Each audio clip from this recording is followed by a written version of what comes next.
McKinsey versus Bain. That's the topic of today's video, and one that's highly requested and highly controversial on the internet. Everyone has an opinion about which of the big three consulting firms is the best one. And the truth is that the best one is going to depend on your goals as well as your personality. But without doubt, there's massive differences between the two firms. And I know this because I got job offers both from McKinsey as well as Bain. And I've helped over 600 people start their careers in management consulting. So I have a lot of experience as well as knowledge that I'm going to share with you today. And if you appreciate the hard work that I put into this video so that you can get as much value as possible, tap the like button and that'll tell me that you want more videos like these.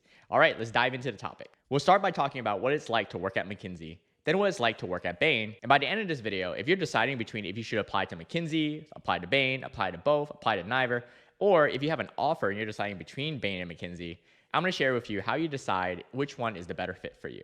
All right, let's get started with McKinsey. McKinsey is the older of the two, being founded in 1926 with just one office in Chicago. Today, McKinsey has offices in over 130 countries across 65 countries. That's a lot of expansion within 100 years. And in fact, today they have about 50,000 people under payroll. And over the years, McKinsey has built its reputation and often is known as the gold standard when it comes to management consulting. When they first started 100 years ago, they started with just risk assessment as well as accounting practices that went into business. But over the 100 years, they become a global player in many of the global consulting functions. And today, they're known for a lot of expertise. But some of the functions that stand out include their sales and marketing practice, the data analytics practice, their operational excellence centers, as well as the recent work that they're doing in the digital realm, including AI technology. So when you work at McKinsey, you're going to be working on everything from your traditional supply chain all the way up to implementing AI and new technologies. When it comes to the culture at McKinsey, there's one phrase that summarizes it up, which is learning from a fire hose. No matter if you're a 21-year-old who just graduated college and entering the workforce for the first time, or you're a former executive who's joining McKinsey as an expert, you're going to be learning the facets of the business world. And McKinsey makes it easy with all the training that they give, as well as the global network that they have. And this is what makes McKinsey stand out, is that you truly are learning and gaining knowledge as if you're drinking from a fire hose. A lot of this also has to do with the way that McKinsey is staffing its projects. So when you're a consultant, you're entered into the global staffing pool. No matter, for example, if you're located in the Chicago office, your next project might be in Sao Paulo, it might be in Taipei, Australia. The world is open to wherever you're going to be working. And that's the great thing about McKinsey, is that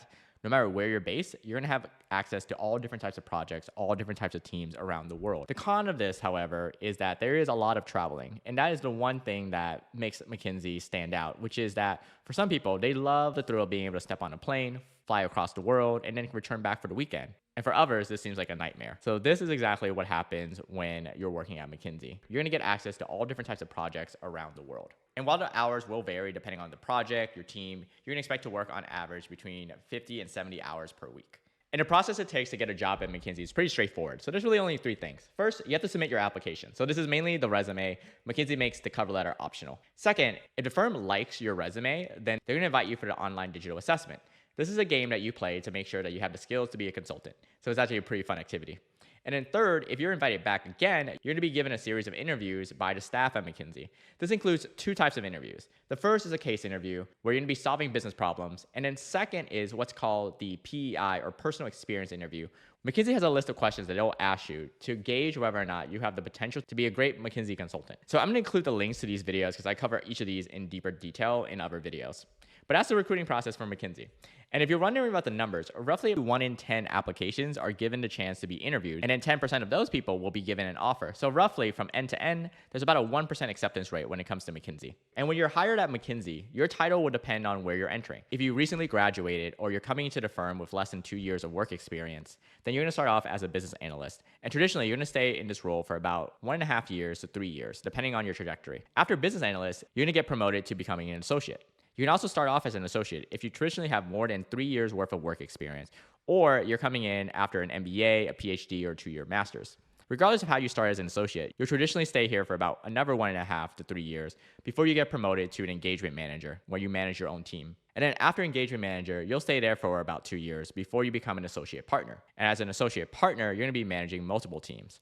After that, you can get promoted into a partner at the firm, which is you become one of the owners of the firm. And then the highest level of partners are what are known as directors. So that's the career path. So you can start from a business analyst and work all your way up to director, on average to 10 to 14 years. But that doesn't mean that you have to stay at McKinsey until you make partner or director. Most people leave before they get to the partner role. There are a lot of famous alumni that have come from McKinsey, and I'll cover that in another video. But some of the famous alumni include Sundar Pichai, who's the current CEO of Google, Sheryl Sandberg, who's the COO of Meta and Facebook, and Andrew 𝗢𝗄𝗄, the founder of 𝗢𝗄𝗄, another major management consulting firm. And if you want to see yourself as an alumni of McKinsey one day, I'd love to help you get there. Here at my consulting offer, my team and I have helped over 600 people just like you start their careers at firms like McKinsey, and we'd love to help you as well. Our proven process for getting interviews as well as helping you pass the interview has helped 9 out of 10 people land their dream job in management consulting. To find out how we can help you, feel free to click the link below and book a free strategy session with a member of my team. All right, let's get back here. So now that we know about McKinsey, what makes Bain different? Well, Bain is a lot younger. It was founded in 1973, so McKinsey had about 50 years of head start over Bain. And Bain today remains the youngest of the 3 big firms. Bain started with just 1 office in Boston, and today they have over 60 offices across 40 countries and employ 1,500 people. And like McKinsey, Bain started with just 1 functional group, but then later on started expanding. And today they help clients all around the world with different functions and different projects, but they're well known for their private equity practice and as well as their emerging AI practice. And when it comes to the culture of Bain, there's a saying, which is a Bainey never lets another Bainey fail. That means that you support every single Bainey, no matter if it's in their personal life or in their professional life, and Bain truly does care. So I'll share a story. So after I decided to work at Bain, and I'll share with you later on this video why I ended up choosing Bain over McKinsey, is that when I was at Bain, one of the things I was doing was I wanted to compete in the World Championships of Public Speaking. It was just something that when I was a kid, I was terrified of public speaking, being on camera, being on stage, everything. I just wanted to avoid it. I fell in love with public speaking over the years, especially in high school and in college. And I always wanted to compete in the World Championships of Public Speaking, but that's kind of hard when you're working as a consultant. So when I told the staffing manager that I wanted to compete in the World Championships and these were the qualifying tournaments, she helped me out and did 2 things. First off, when I was up for staffing, she gave me an option of staying local. So I didn't have to travel during the periods where I was competing. That way I can make it to every single qualifying tournament. I could travel and go to these events. And then second, she actually mentioned that Bain had a learning budget and I could use that learning budget to actually hire a speaking coach. I wouldn't have known that both of these options existed had it not been for that Bain culture, which a Bainey never lets a Bainey fail. And I'll go and tell you that in that year, I made it all the way to the quarterfinals of the World Championships. And I will tell you, at every round, no matter where it was, there was at least one Bainey there supporting me from the audience. And that's one of the examples of what it means where a Bainey never lets a Bainey fail. And the reason why Bain has this culture is due to its staffing model, which is completely different from McKinsey. While McKinsey has a global staffing model, which is that you could be in the Toronto office and have a project in Hanoi, Bain is quite the opposite. If you're based in a city like San Francisco, you can expect that most of your clients will be in the northwest of the United States. As a result of that, that means that you stay in the office a lot and get to know the other people in your office.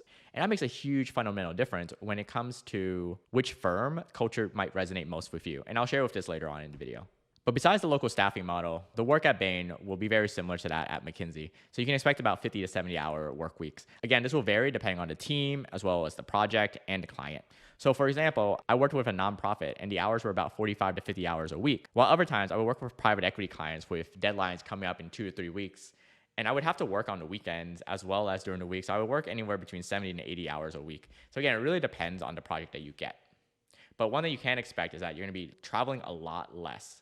In fact, during my time at Bain across 13 projects, I only traveled twice. And when it comes to recruitment at Bain, it's very similar to how McKinsey recruits. First, you'll submit your application. So Bain does have a resume and cover letter. And roughly about 10 to 14%, depending on the office, will then get interviewed. And then when you get interviewed, you might be given an optional Bain online test. Again, this depends on some geography. So unlike McKinsey, it's not widespread, and it's just some. For most people though, you'll be moved straight into the interview process, which involves both the case interview as well as an experience interview.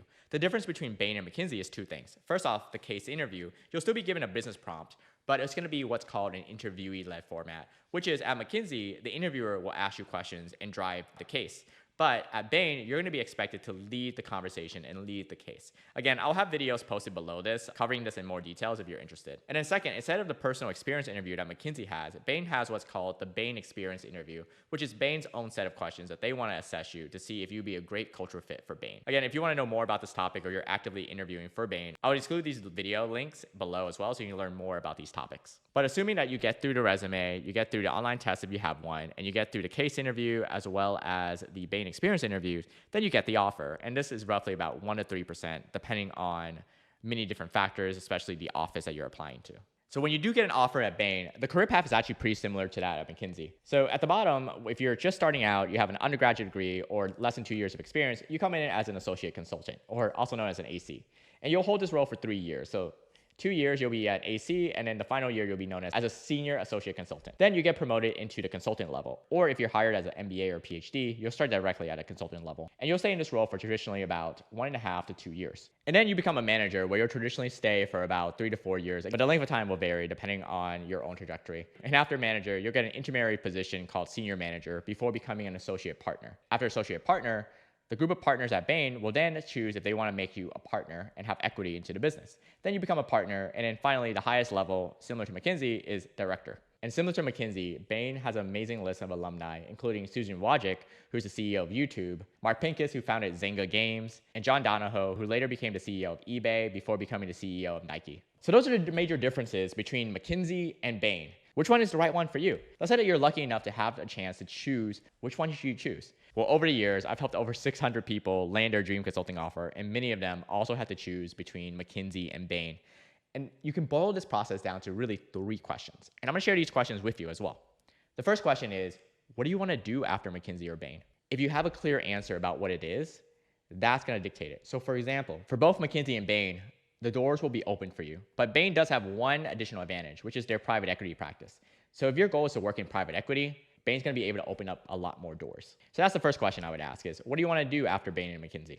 The second question is, if you're unsure of what you want to do or you're not planning on going to private equity, then the question is, what do you want to do in your consulting years? Do you want to travel and explore the world, or do you want to stay close and get to know the people in your office? If you want to travel and get to know people from around the world, McKinsey's going to be a better fit for you. But if you prefer to have an intimate culture where you get to know the people in your office, hang out with them on the weekends, and get to know your cohort, Bain is what I recommend. Similar to the story I shared earlier. And this was my reason for wanting to choose Bain, was that I wanted to be close and get to know the people in my office and build connections with them. So at the time, I cared more about the local culture than I did the global culture. And so that's why I picked Bain. But there have been plenty of people that I've worked with who decided to pick McKinsey for the exact same reason, which is that they want to explore the world. So that's the second question I would ask. But what happens if you're unsure if you want to go to private equity and you're indifferent about traveling or staying local? What do you do then? In that case, I would ask the third question, which is, do promotion cycles matter to you? If it does, then I would go with McKinsey, because on average, you're going to get promoted faster at McKinsey than you are at Bain. This has been a criticism that Bain employees have comparing themselves to their colleagues. This is changing, of course, over time, and Bain over the last 2 years has restructured how they do promotions. But still, McKinsey is going to be your path to a faster promotion. These are the 3 questions that you can ask yourself when you're comparing the two. Obviously, there's some nuances, like do you actually get along with the people at the firm? But you can use these 3 questions as guiding principles for making your decision. But if you don't already have your McKinsey or your Bain offer, and you do want a McKinsey or Bain offer, I want to help you get there. Here at my consulting offer, we've helped over 600 people start their careers in management consulting at firms like McKinsey and Bain. And in fact, we have an 89.6% success rate. That is 9 out of every 10 people we work with get at least 1 offer. And for many, it's multiple offers. And I want you to be our next success story. So if you're 100% serious about starting a career in management consulting, I'd love to help you get there. Below this video, I'm gonna include a link where you can book a free strategy session with a member of my team. And we're gonna walk you through step by step how to get from where you are to landing your dream offer in consulting, whether it's at McKinsey, at Bain, or another dream firm of yours. But you don't have to take my word for it. I want you to hear from someone who actually went through our program. In fact, I want to share a story of someone who got an opportunity to work at all 3 major consulting firms and why they happened to choose McKinsey. Well, I'll let her share the story. So I'll include that video somewhere above my head right here. All right, I'll see you in the next video.